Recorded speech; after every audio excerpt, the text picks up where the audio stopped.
It's not unfair to say that William Wordsworth is a largely apolitical writer. His political instincts or his poetic instincts tended towards removal from worldly cares, escapism from them even. But he did early in his career dip his pen into political ink. Once, notably. And that came in the years after Lyrical Ballads, but while he was still somewhat enthused with more left-wing political ideals, revolutionary ideals, and the broader project of the French Revolution generally.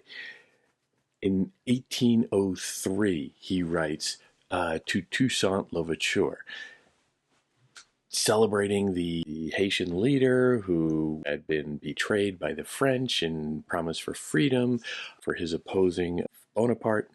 And he was heralded as a kind of worldwide celebrity of political betrayal and the doomed dream of freedom. And Wordsworth uses that image in a very Wordsworthian way. It is political. It is ripped from the headlines in a way that none of his other work really is. But it is a curious little experiment in how far he's willing to push into worldly concerns and the grubby stuff of politics.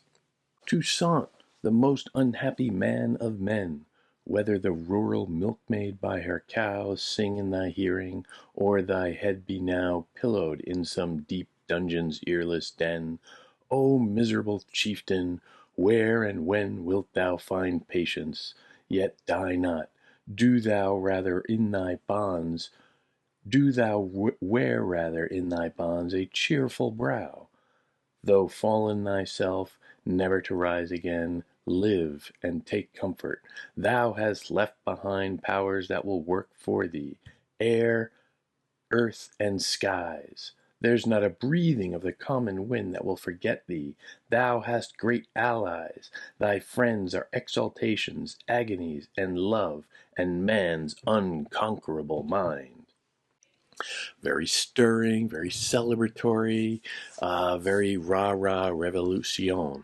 Uh, some some irregularities going on here. Well, this is a sonnet. It's got an ABBA, ABBA, CDC, DDC rhyme scheme. Fairly interesting in the way that that works its way out. The meter is a little bit janky here and there, but it has a kind of naturalness of sound generally that we associate with Wordsworth. Some of the lines are a little, I don't know. The whether the rural milkmaid by her cows seems a little cliche to me, even in the early Romantic era. The oh miserable chieftain seems a little overwrought, and then of course some deep dungeon's earless den is just really one too many squeezes of the rag on that. It's just a little melodramatic, but it does have very clear imagery, very clear language, very fluid sequencing of the words and the images. There is some undeniable power in this, and of course it builds up to that clarion call last line, and man's unconquerable mind, which is that is very Wordsworthian. It's so clean, it's so crisp, it's so so solid a line that you have to respond. He is taking a lot of this from, I think, his reading of Milton. Milton had plenty of political sonnets as well. It is a love poem, but it also has this parallel trajectory in politics and social commentary. Just a little bit more below the radar than the full blown romantic love aspect of it.